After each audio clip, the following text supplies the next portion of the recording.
మాధవరం కృష్ణారావు గారు గౌరవ కూకట్పల్లి శాసనసభ్యులు వారు హైడ్రా ఏదైతే గనక సున్నం చెరువులో చేస్తున్నటువంటి చెరువు పునరుద్ధరణ పనుల్లో ఎఫ్టీఎల్ డిమార్కేషన్ గురించి వారు కొన్ని కామెంట్స్ చేయడం జరిగింది. ఈ సందర్భంగా నేను కొంత క్లారిటీ ఇవ్వడానికి ఈ వీడియో ముఖంగా ముందు రావడం జరుగుతుంది.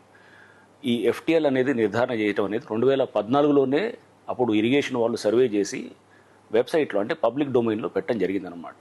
ఇది హెచ్ఎండిఏ పబ్లిక్ డొమైన్లో లేక్స్ పబ్లిక్ డొమైన్లో పెట్టి లాటిట్యూడ్ లాంగిట్యూడ్ అంటే రేఖాంశాలు అక్షాంశాలు కూడా దాంట్లో మెన్షన్ చేశారు. సో అది ఇప్పుడు వెళ్ళి గ్రౌండ్ మీద ఎవరు మార్క్ చేసినా కానీ కూడా ఎవరు చేసినా కానీ అదే ఉంటుందన్నమాట. సో అంటే మనం లాటిట్యూడ్ లాంగిట్యూడ్స్ తోటి ఎఫ్టీఎల్ డిమార్కేట్ చేస్తే కనుక గ్రౌండ్లో అదే ఉంటుంది. ఏదైతే కొండ ఒకటి ఉన్నది ఆ కొండ పక్కన 5 ఎకరాలు ఉన్నాయి దాన్ని పక్కన పెట్టారంటే అట్లా పక్కన పెట్టాం కదా, ఎఫ్టీఎల్ వరకే మేము వర్క్ చేస్తున్నాం చెరువులు. హైకోర్టు కూడా అలానే మాకు డైరెక్షన్స్ ఇచ్చింది ఎఫ్టీఎల్ వరకే మేము చేయడానికి అనేది. సో ఎఫ్టీఎల్ వర్క్ చేస్తూ ఆ పక్కన గవర్నమెంట్ ల్యాండ్ ఉందనుకోండి తప్పకుండా కాపాడుతాం. అది గవర్నమెంట్ ల్యాండ్ అనేటటువంటి మాకు ఏదైతే కనుక మేము ఇప్పుడు మీరు కంప్లైంట్ ఇచ్చి మాకు ఆధారాలు ఇస్తే 100% చేస్తాం. తమిడుకుంట కన్వెన్షన్ వెనకాల ఇట్లానే మాకు చెరువును ఎఫ్టీఎల్ డెవలప్ చేసాం, దాని వెనకాల గవర్నమెంట్ ల్యాండ్స్ ఉన్నాయంటే అవి కూడా మేము ఫెన్స్ చేసి కాపాడామన్నమాట.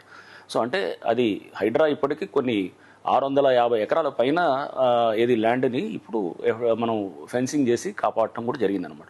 ఇక్కడ కూడా 5 ఎకరాలు అంటే ఖచ్చితంగా చేస్తాం అనమాట. ఒకవేళ అది గవర్నమెంట్ ల్యాండ్ నిర్ధారణ అయితే కనుక తప్పకుండా చేస్తాం దాంట్లో.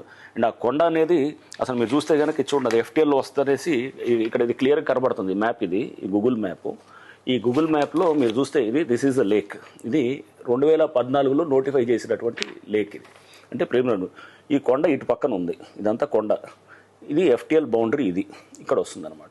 ఈ బౌండరీ వచ్చినప్పుడు